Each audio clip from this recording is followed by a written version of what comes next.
Hello, everyone. Nice to see you all.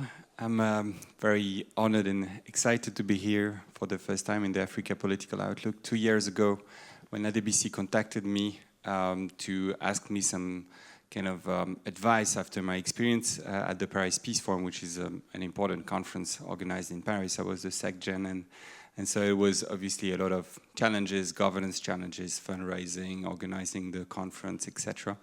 I was very happy to start this relationship, and I couldn't attend last year. But one thing I told him was, at ABC, it's very important, obviously, to speak about the political outlook and the political partnership between Europe and Africa. But probably it's important to also speak of business, and speak of concrete projects, because we can speak about, history and where we come from and what should be done, etc. But in the end, the relationship should rely on concrete projects. And I told him we need more business, people from to discuss in the conference.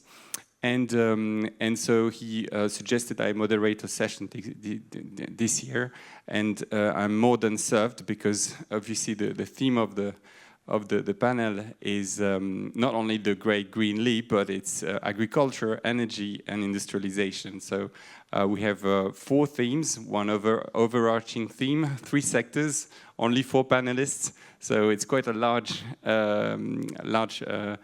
theme subject to approach, but we'll try to make our best. Obviously, when the link between these 3 sectors is the Great Green Leap, so the green transition in a nutshell, and of course it'd be interesting to have your views on this. On this topic, the green transition has been at the top of the global agenda for many years, in the climate negotiation in particular, and when it came to Africa in particular, the challenge was to understand what should be the choice, if any, between development, economical development, and sustainability, green transition. And of course, there's been a lot of discussion on the rhythm of the transition. But obviously, we've seen this morning that there's been a lot of turmoil on the geopolitical scene, and that all these concepts, this approach to the issue, is somehow being reviewed, and we'll see at the Sevilla conference in June on the financial architecture. You just mentioned that there will be a lot of proposal to have another approach of development. But of course, and I will turn to His Excellency Ambassador Kouyaté about the general context. Do you think that the African continent is politically ready for this great green leap, and what kind of challenges you see ahead? Thank you very much. Firstly, I'm from Liberia. Our government, headed by His Excellency Joseph Numa Boaka, on his agenda, the arrest agenda, the priority is agriculture, number 1 on it. And we have arable line for agriculture. I can assure you that Liberia has one of the best soil to produce food. And Liberia was a country that was identified as an ideal place for freedom, liberty, and justice, where in 1822, former slaves were taken to Africa, and that part of Africa is called Liberia. And the first business that the United States government ever did to Liberia was to purchase land for Firestone for almost 100 years. So Liberia has been one of the major producers of rubber, even though we have never produced tire. Liberia has arable land for food productivity, even though 95% of rice that is our staple food is being imported. But let me just remind you that when I come to Belgium, reminds me of Patrice Emery Lumumba. Before I go further with the discussion, let's have a few seconds of homage to a great man of Africa that was slaughtered by Europe, meaning Belgium. Thank you. Liberia is a great country, and our president is very open with a clear vision to move Africa forward, but not with a European agenda, with an African agenda. Now, Africa being where it is today is because Africa has not been allowed to take charge of what she can do. Africa have never come with open hands from the beginning. Africa have always come with a hand turned behind, cuffed. Africa have been cuffed every time, and they have been demanded, say, you have to do this. They have a system of government called democracy, which I refer to as hypocrisy. Yeah, so Africa has not been fairly treated. We have an African solution, which is different from what you have just said, the Great Green Leap. But I can tell you that this is just an introduction. In detail, I'll give you a full detail of how our government wants to operate. And the first speakers, to be honest, we will not give a chance to respond to them, to give them caution. And I think the platform was not fair to the audience. The Sahel countries, I met with Ibrahim Traore. I met with Asimon Guita. I met with Abdurrahman Tiani. I met with President Faye of Senegal. And I met with Mamadi Doumbouya. These are the good leaders in Africa. They are saying that we are tired of being controlled. In Niger, uranium was sold by France for 0.8 cent euro per kilogram. Today, it is sold for 200 kilograms. Just to make that clarity. I will go further. Thank you so much.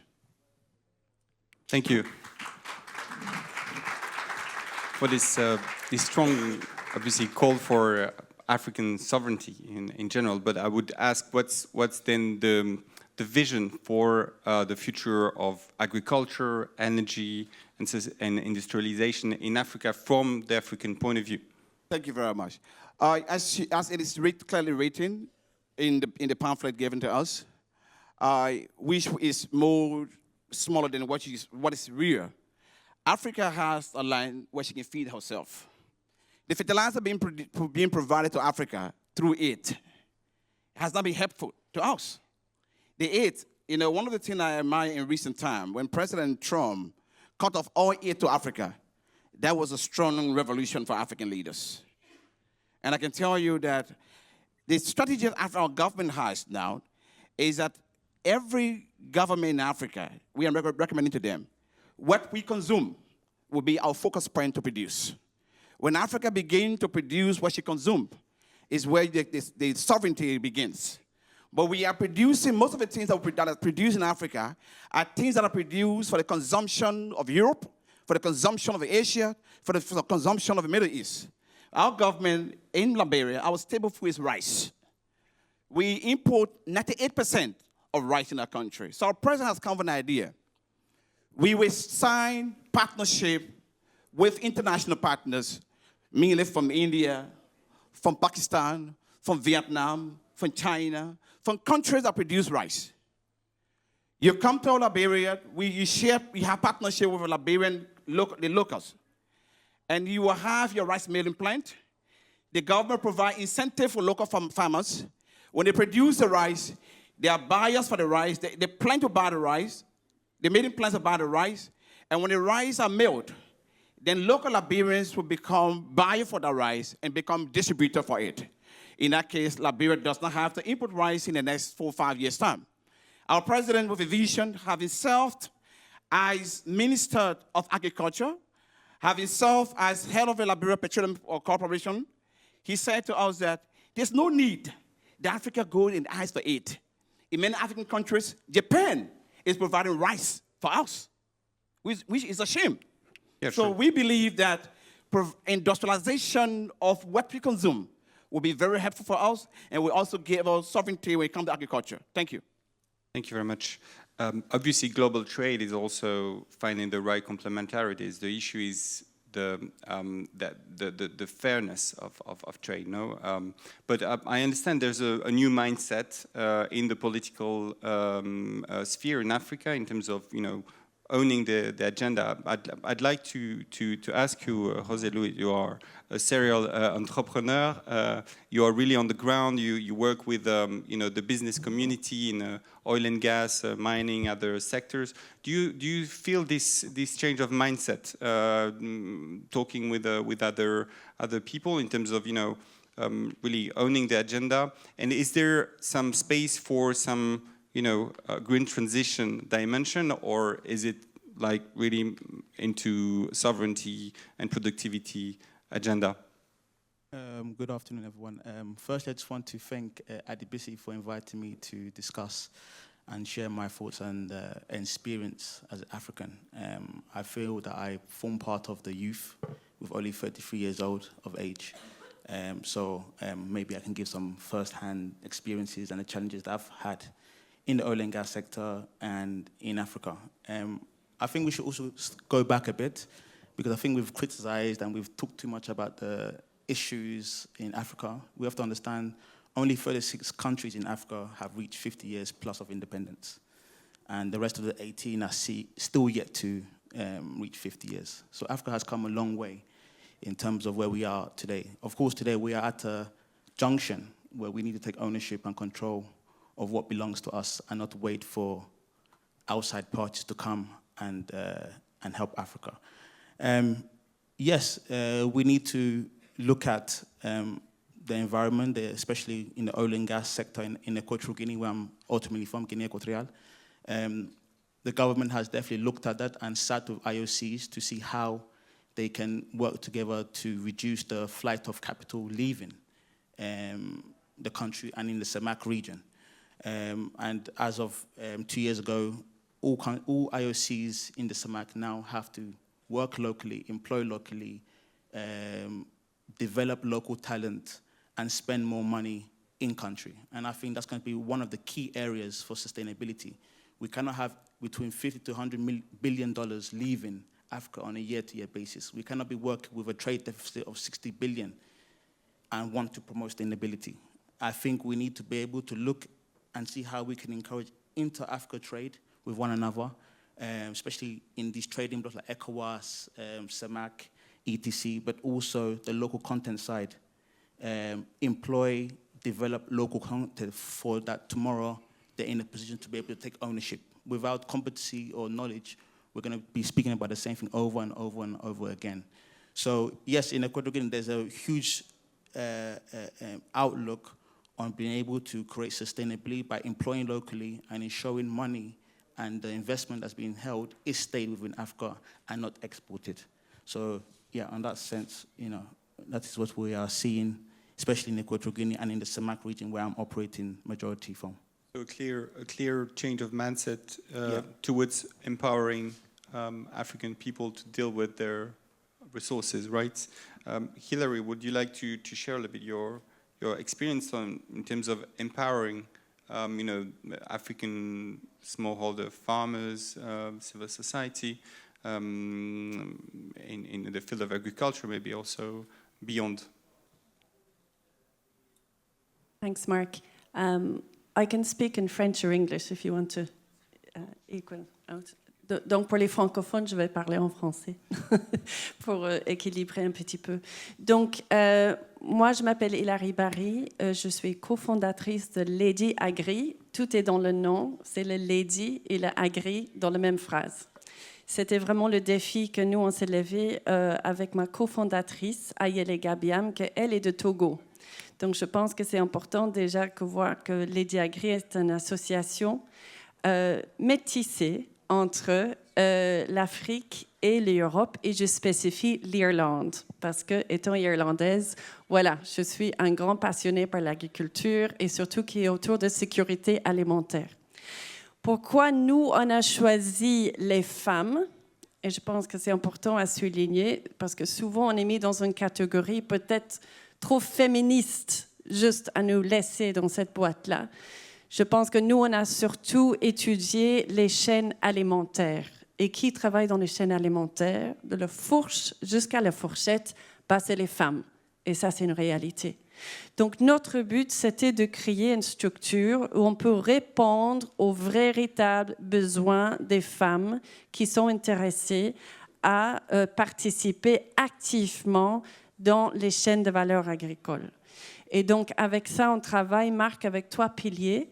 Donc, c'est l'assistance technique, mais spécifique autour de tout qui est business, formalisation des coopératifs, des PME, PMI, former des alliances commerciales pour ramener et couler un produit de qualité au marché.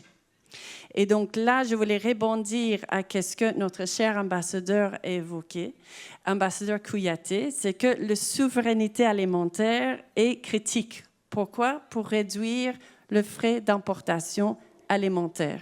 Si on est capable de produire localement, il n'y a pas raison que ce produit doit venir de l'autre côté du monde. Mais avec ça, il faut une politique et une stratégie long terme, au-delà d'un mandat politique, au-delà de les changements ou les dérangements géopolitiques auxquels on doit faire face pour le moment. Et donc là, je fais référence à qu'est-ce que notre cher commissaire Velisaki a dit au début. Il faut avoir une vision long terme, d'ici 2063. Comment nous allons alimenter, nourrir nos populations? Une population en Afrique qui sont en train de grandir à 2,8% par an. Comment on va les nourrir? Et l'autre chose, je voulais revenir, parce que souvent les investisseurs, l'agriculture n'est pas très sexy. L'agroalimentaire peut sembler pas très sexy. Si on veut investir dans l'immobilier qui peut nous promettre un retour sur investissement plus rapidement à Abidjan, à Dakar, à Nairobi, tout cet investissement est mis en péril si on ne peut pas garantir une population qui a quoi à manger. Tout peut tomber à l'eau avec une crise conflictuelle ou autre d'un jour ou le lendemain. Donc, la sécurité alimentaire, c'est la sécurité et un moyen de stabiliser un pays.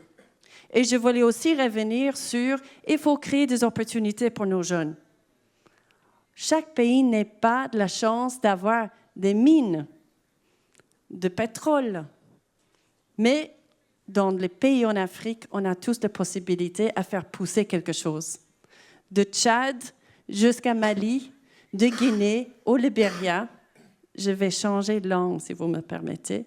Ambassador Kouyaté, I want to congratulate Liberia because the Farmers Union Network of Liberia is led by a woman, Josephine Francis. There's 50,000 small producers who are working in this, looking at diversified crops, crops that can earn foreign revenue, like our coffee, our cocoa, our beautiful Liberica coffee, alongside the rubber industry, which is in place and does generate foreign currency. But we also need to be looking at rice, we need to be looking at cassava, we need to be looking at complementary food products, which will feed that young population that you have in Liberia. I had the opportunity of visiting Monrovia, Bongo County, and meeting President Sirleaf. So congratulations on your view on that. Donc c'est la vision long terme que Lady Agri veut soutenir. La mise en place d'infrastructures. Il faut des routes, il faut de l'énergie, il faut de l'eau, il faut des zones de stockage, il faut réduire les pertes. On perd tellement en termes de l'alimentation parce qu'on n'a pas moyen de les transformer. On n'a pas moyen de les stocker. On n'a pas moyen de les couler directement au port et au marché urbain où on peut avoir un bon prix. Et donc là, je reviens sur mon dernier point. C'est l'importance d'avoir une politique renseignée par de l'évidence. Et l'évidence, c'est les données. Il faut produire des données. Il faut des données en termes de production, en termes de récolte, en termes des producteurs, petits producteurs enregistrés, des coopératifs formalisés, parce que sans être formel, on est invisible à la banque, on est invisible à le secteur financier. Donc tout ça, ça fait partie d'une politique nationale de souveraineté alimentaire. On a fait en janvier, l'Union africaine a lancé leur projet sur les 10 ans. C'est le CADAP. Et donc là, ils font appel que chaque pays doit contribuer 10% de finances publiques à le développement de l'agriculture. Donc, il faut une politique, il faut une fiscalité, il faut un accompagnement pour accompagner les producteurs, productrices et tous les maillons de la chaîne. Et c'est là aussi on va créer de l'emploi pour nos jeunes et on va assurer la souveraineté alimentaire. Merci. Merci beaucoup, Hilary, pour cette vision très structurée et évidemment cet appel à renforcer les chaînes de valeur agricoles, puisque c'est la base un peu de tous les autres niveaux de développement.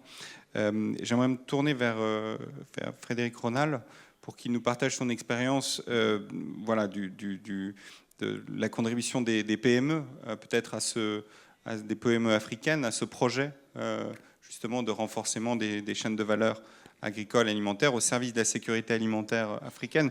Mais j'ai envie de dire pour la sécurité alimentaire mondiale, parce que l'Afrique peut être le grenier aussi du monde. Il n'y a pas de raison qu'elle ait une vision juste d'autosuffisance.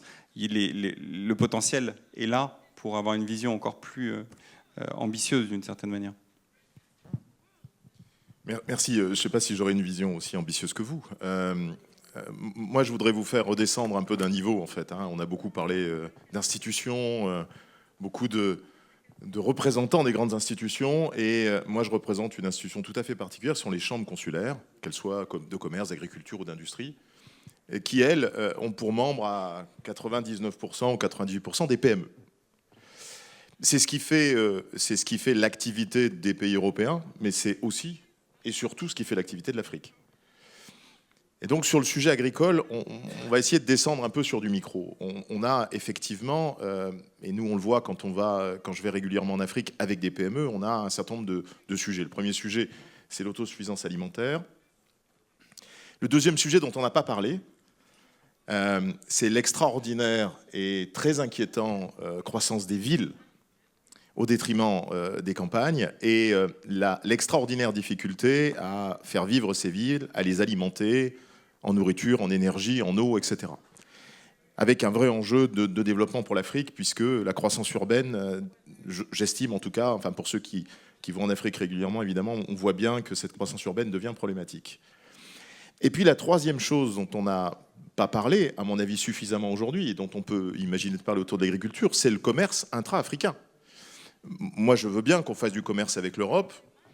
Alors, c'est très intéressant lorsqu'on a des grandes cultures, le cacao, le café, etc. Mais est-ce qu'on ne pourrait pas commencer déjà par essayer d'imaginer que ce commerce intra-africain, qu'un certain nombre, que cette grande zone de libre-échange était censée, la ZLECA était censée promouvoir, eh bien, pourquoi ne pas l'utiliser ? Il y a, dans la diversité de l'Afrique, il y a toutes les zones agricoles possibles, de l'élevage dans le nord aux grandes ressources de l'Afrique forestière, au milieu de l'Afrique côtière, avec la pêche. On a sur le continent africain l'ensemble des patrimoines, je dirais, agricoles que l'on peut trouver sur la planète. Le problème de tout ça, c'est que qui fait cette agriculture ? Qui va alimenter les villes ? Qui va produire ? De toutes petites structures. Et de toutes petites structures qui vont souffrir de choses extrêmement simples. Une première transformation, mais avec des outils ou une mécanisation extrêmement rudimentaire. Vous l'avez dit, transporter la marchandise. Et quand cette marchandise doit être transportée et qu'il fait chaud, avoir un peu de froid. Et avoir du froid en Afrique pour transporter du produit agroalimentaire, c'est extrêmement compliqué. Ce qui veut dire que les tomates que je vais produire et que je vais récolter, elles auront une durée de vie extrêmement courte, qui fait que même si j'ai produit plus que ce dont j'en ai besoin et que je pourrais alimenter la ville qui est à 200 ou 300 km, je n'ai pas les moyens d'approvisionner cette ville parce que je n'ai pas de froid, parce que je n'ai pas des transports qui permettront de le faire. L'argent ne manque pas. Moi, j'ai entendu plein de milliards aujourd'hui. On a entendu des 150, des milliards. Il y en a de partout, des milliards. Le problème de ces milliards, c'est qu'il va falloir qu'ils arrivent à des toutes petites entreprises, parfois de l'économie informelle. Il va falloir faire des petits projets d'infrastructure. Nous, on est très souvent interrogés quand nos amis africains viennent à Marseille, ils viennent voir ce qu'on appelle le marché d'intérêt national. Nous, on a des grandes mines, on a des marchés, en fait, où tous les producteurs se retrouvent et ça permet de favoriser leurs échanges. Eh bien, on nous dit il faut créer ça en Afrique. Alors là, on n'est pas sur le grand TGV ou l'infrastructure portuaire. On est simplement sur des zones où on pourra stocker, des zones où les producteurs pourront trouver à commercialiser leurs marchandises, donc des négociants, des importateurs, des zones où on pourra trouver un peu de froid pour stocker. On est sur de la micro-infrastructure. Et la difficulté qu'on a aujourd'hui, et on le voit bien nous dans les chambres de commerce, parce qu'on parle avec des PME à des PME, qui nous disent, mais nous, avec quelques milliers d'euros, on pourrait transformer, on pourrait, eh bien, notre tomate, on pourrait en faire de la purée, et on pourrait la conserver plus facilement, on pourrait la transporter plus facilement. Mais pour faire ça, il faut des petites unités industrielles. Et quand je dis industriel, le mot est large. Il faut des petites unités, dépasser le stade de l'artisanat, et encore, pas tant que ça. Ce sont des sommes toutes petites. Sauf que pour que tout cet argent, tous ces milliards arrivent à cet endroit-là, c'est excessivement compliqué. Ça pose le problème du crédit à la ruralité. Est-ce qu'aujourd'hui, indépendamment de la tontine, est-ce qu'on est capable aujourd'hui d'avoir un vrai crédit agricole, c'est-à-dire de prêter de l'argent à ces petites structures pour leur permettre de se développer? Est-ce qu'on est capable aujourd'hui d'avoir un programme d'accompagnement pour, à travers un ensemble de micro-structures, de micro-infrastructures, pouvoir amener et assurer la sécurité alimentaire au moins des villes de proximité? Et puis, pourquoi est-ce que l'Afrique ne travaille pas plus sur ce commerce intra-africain? Moi, quand je vais dans la zone Sahel, je rencontre... Il y a un animal que j'aime beaucoup, c'est le chameau. Ouais, j'aime bien les chameaux. C'est particulier pour un Français d'aimer bien les chameaux, mais j'aime bien les chameaux. Et quand je vais voir mes amis mauritaniens, les élevages de chameaux sont incroyables. Incroyables. N'imaginez pas exporter de la viande de chameau en Europe. Mais par contre, cette viande de chameau qui est excellente, elle pourrait s'exporter dans d'autres pays d'Afrique. Comme d'autres cultures pourraient s'exporter dans d'autres pays d'Afrique aussi. Eh bien, ça, je pense que c'est une des solutions et elle appartient qu'à l'Afrique.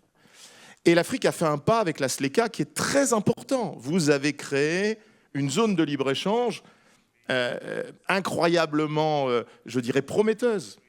Utilisez-la.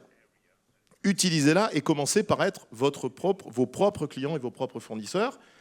Et je pense que là, je pense que déjà, on va créer des débouchés, on va changer notre regard sur le développement de l'agriculture. Merci beaucoup. Effectivement, ce sont des petits pas, mais qui nourriront peut-être une ambition plus grande demain. Mais de fait, ce qu'on entend, et ça fait le lien à ce que vous avez dit, Hilary, c'est vraiment le rôle de la donnée, de la formalisation. C'est-à-dire que la capacité à avoir une structure formelle pour organiser l'économie, ça permet d'organiser le crédit, ça permet d'investir, ça permet de faire levier.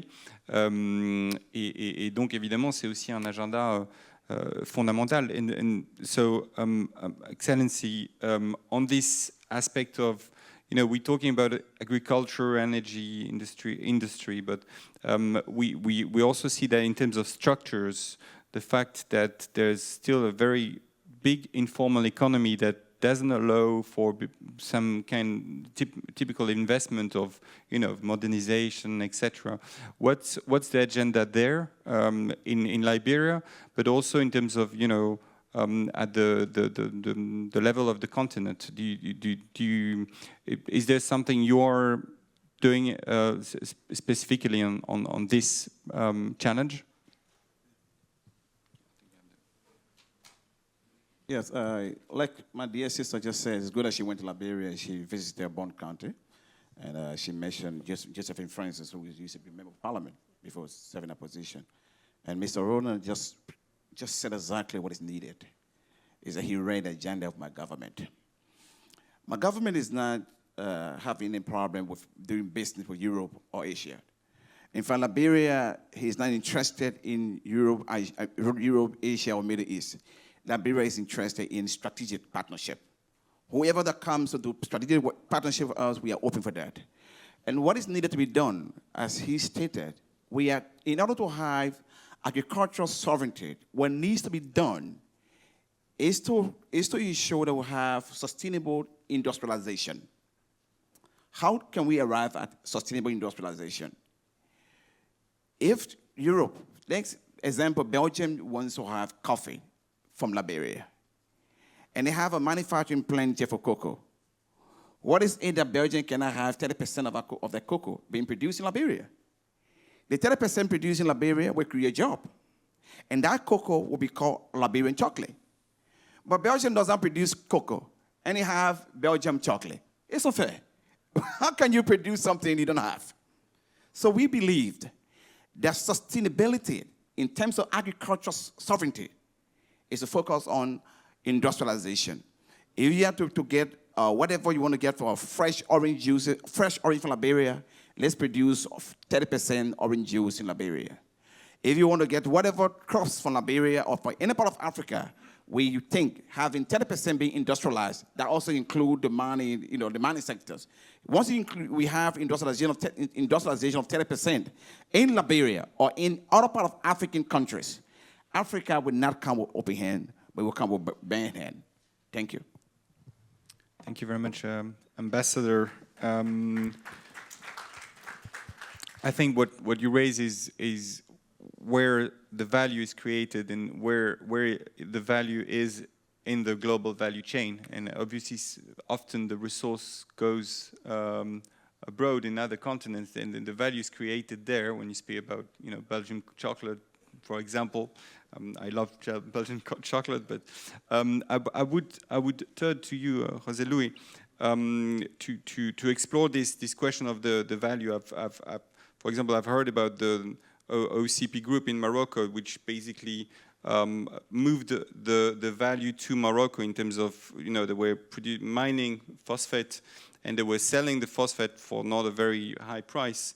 And then at some point they decided to produce the fertilizers in Morocco and then allowing them to sell fertilizers at a much higher price. And so bringing the value to Morocco and to Africa. In the sector of energy, you work with a lot of big corporations, ENI, Exxon. How do you see this discourse of having an ownership on the production of energy? I think it's very important.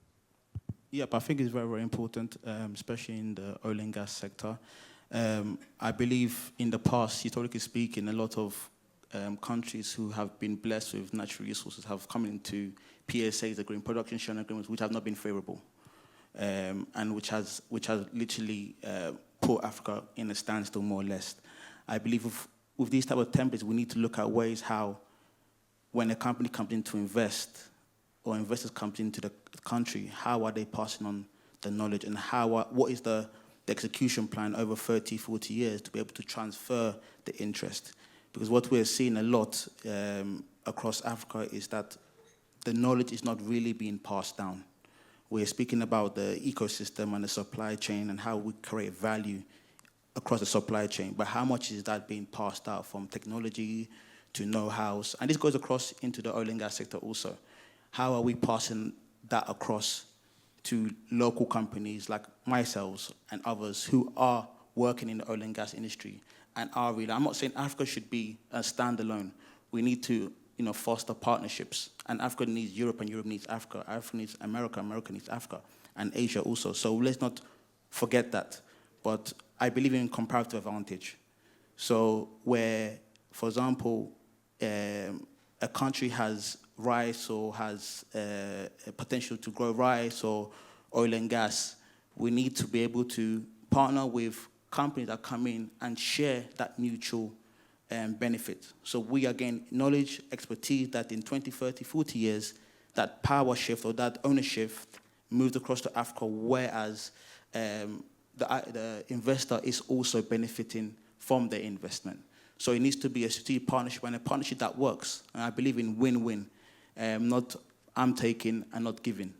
So in that sense, we need to really look at that and the supply chain. And we understand there needs to be more inter-Africa trade. There needs to be more ownership. But we have to build a strategy to get there.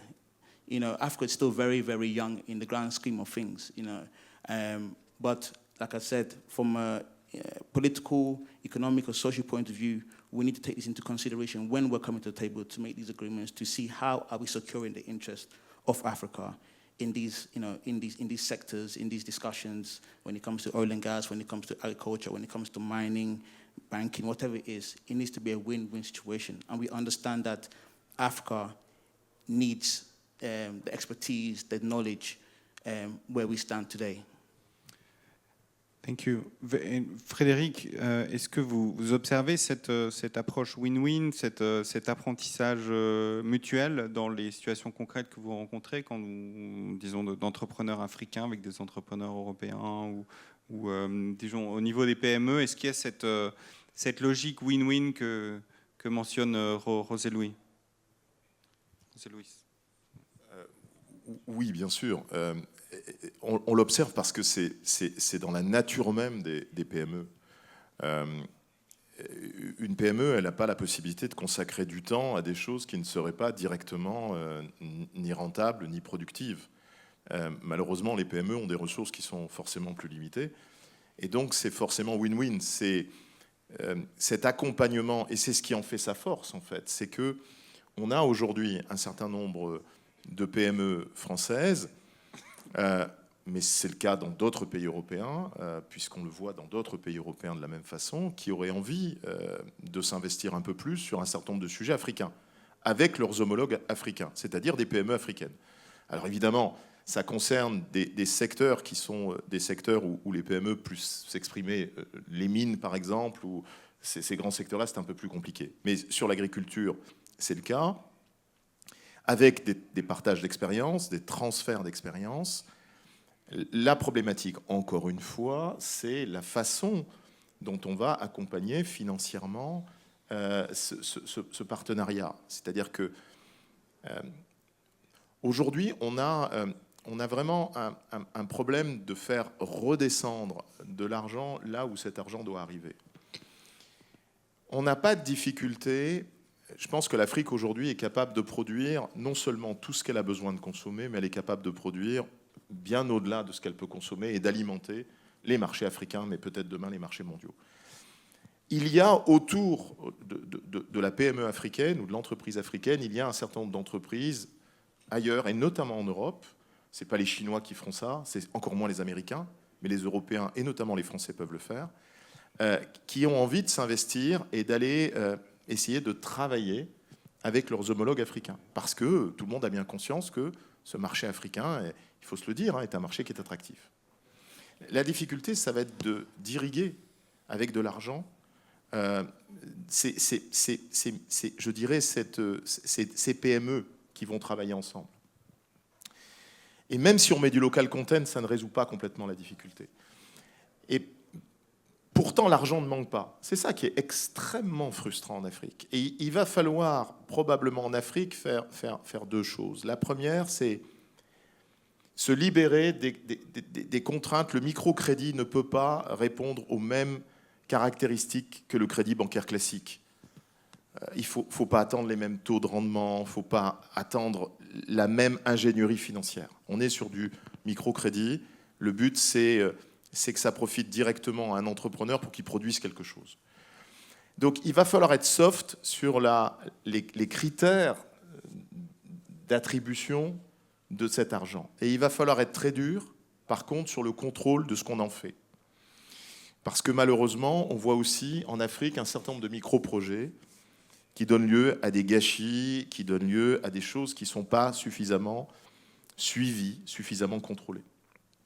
Donc il va falloir être très soft d'un côté pour alimenter, irriguer les microstructures africaines et en même temps suffisamment organisé pour pouvoir contrôler le succès de ces opérations.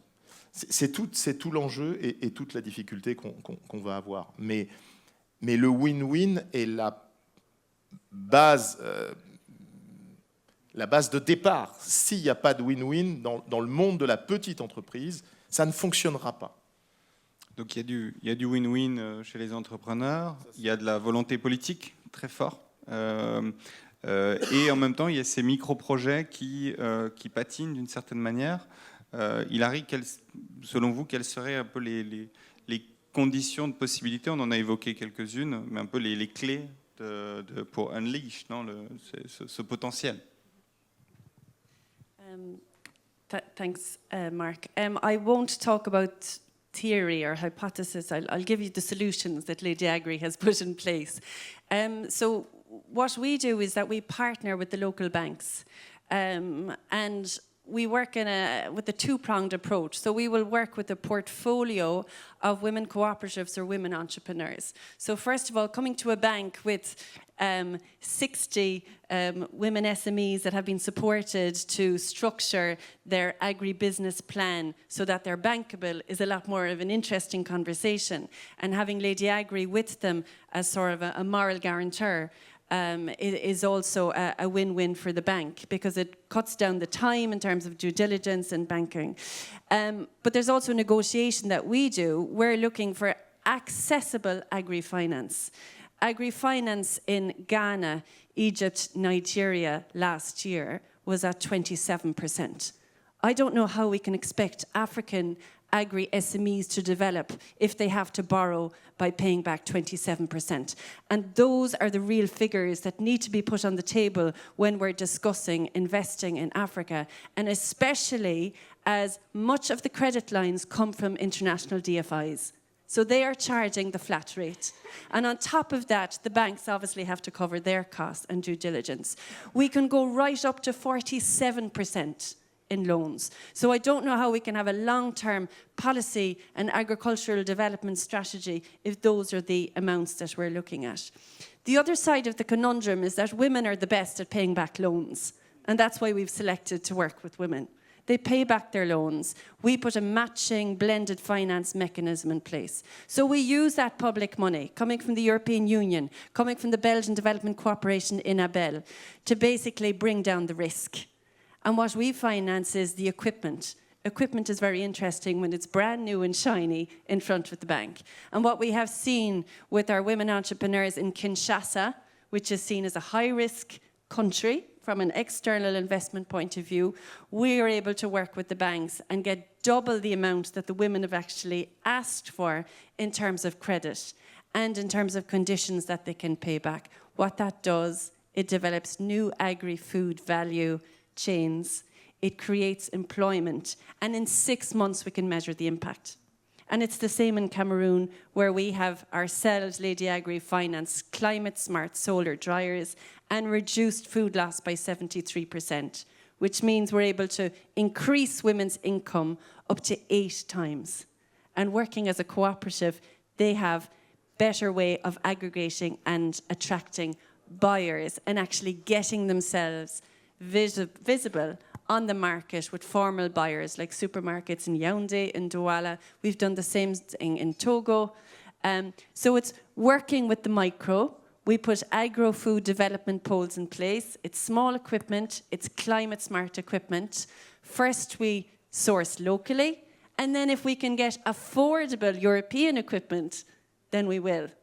And if we don't get the answer in Europe, why not we go to India and we go to China? So this is where we need to be looking at in terms of trade, investment, available equipment, and negotiating with the banks. But there's a lot of hand-holding, and there's a lot of public-private financial partnerships, which is what Lady Agri builds. We bring and fill in the empty chairs. Normally there's an empty chair when we talk about finance. We bring the banks to the table, but we also bring the entrepreneurs to the same table to negotiate that access. Thank you.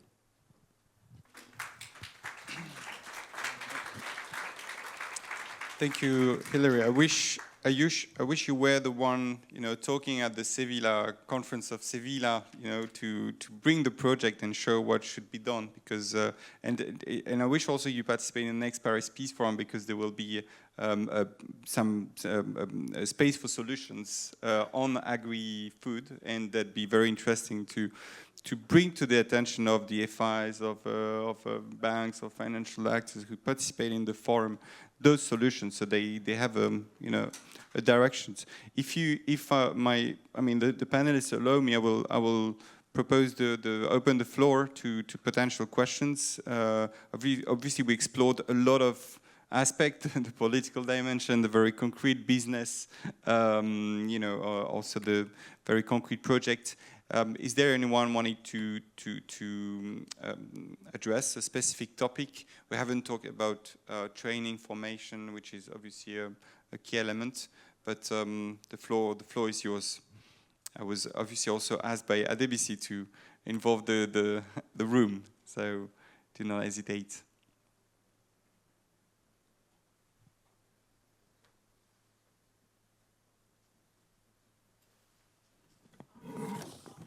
Sure.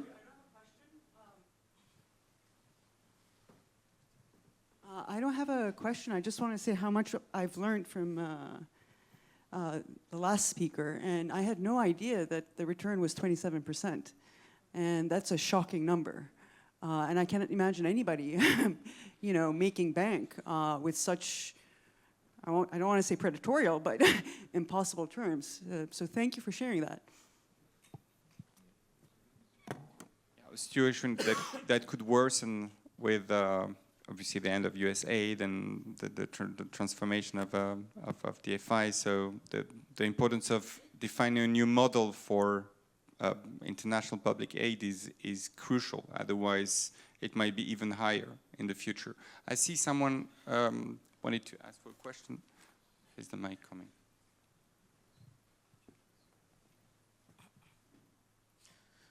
Thank you very much.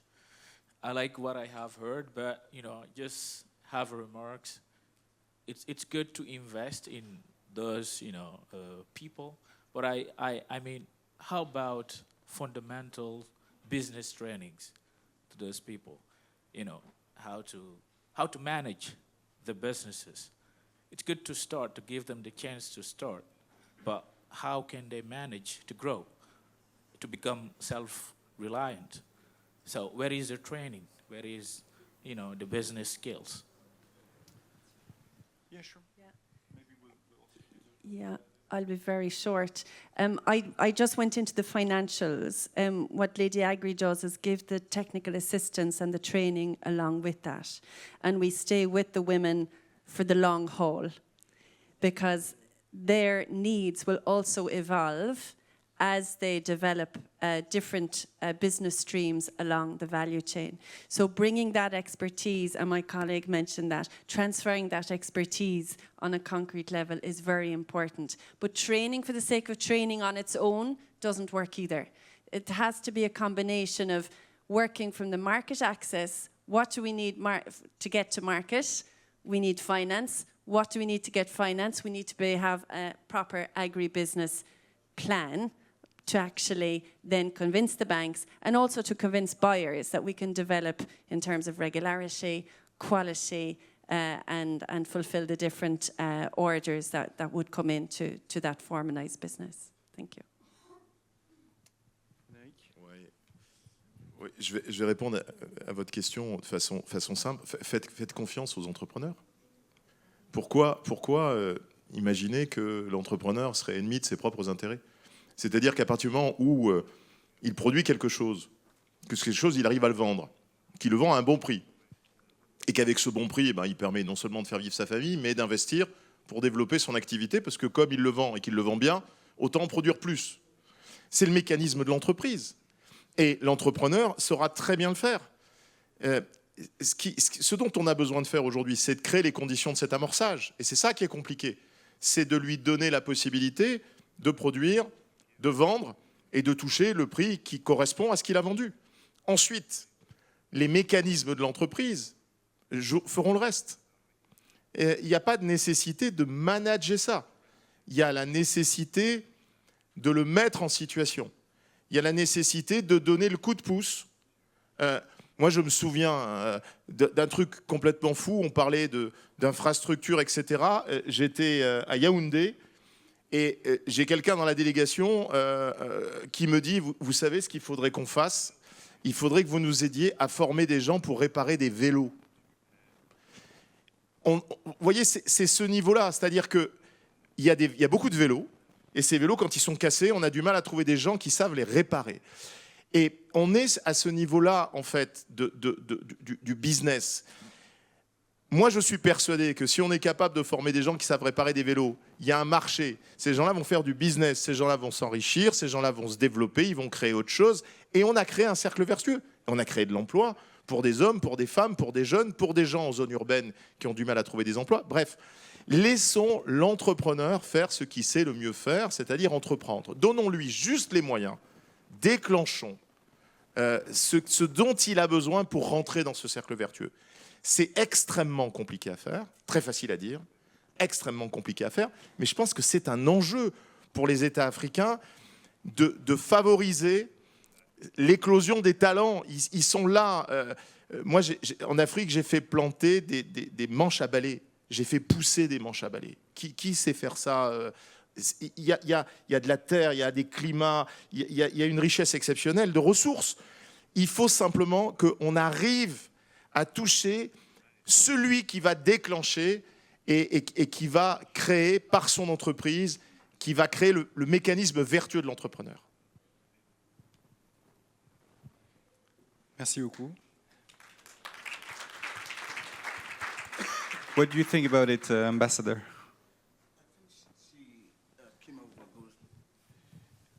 They have a very good solution, and I think it's been very fair.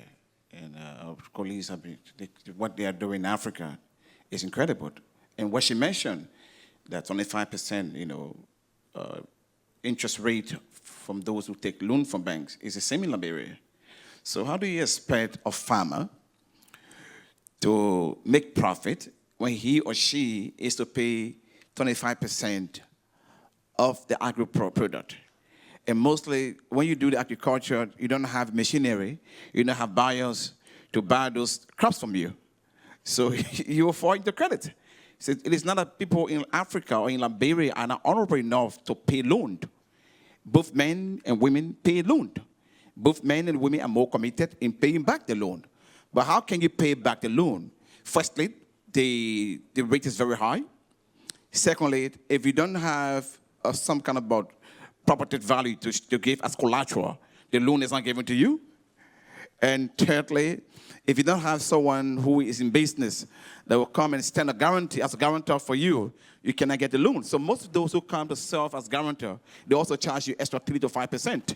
So when you add the 3 to 5% on the 27%, it's around 31 to 32%. So how can one succeed? How can you sustain yourself in such a business on such harsh scenario? So I think it's important that, like our president, His Excellency Joseph Nyuma stated, that he's coming with a funding called the Agriculture Fund. And that fund will be able to work along with local partners. For example, we have an international partner who want to come for rice mill. And you partner with a Liberian local partner. The government will provide the funding for that local partner and to support the process. And I'll tell you something, when that happens, we don't need to import anything. We can help ourselves. So the solution, your idea is a very good solution, but what needs to be added to it is that you need government involvement to ensure that this happens. Thank you. Thank you. Jose. Can we Luis. come close to the end? Because Absolutely. we have to stop in the next 2 minutes. Absolutely. I will just leave Jose Luis maybe make a small comment. Yeah, just wanted to make a small comment just to add. Getting the finance is very important, but I go back to the question the gentleman said. I think when I was speaking about win-win and know-how, it's not just about farming and selling. I think we also have to take in consideration how to run a business, the profitability, the margins, operating costs, cost of goods, etc. And a lot of these new entrepreneurs don't have that expertise. So I believe that mentorship is very, very important. It's not only about bringing money to the table, but like you said, now you have obligation. And the bank is not going to pardon you because you can't pay on the loan. The interest rate will still be there, the repayment, agreed repayment will still be there, but the entrepreneur also needs to have that understanding on how to run a business and not just farming or producing and selling, because there's more variables that go into that. So mentorship is very, very, very key. So mentorship and education, which is probably a great program for the future and maybe for some next panels today. Thank you to the speakers and thank you to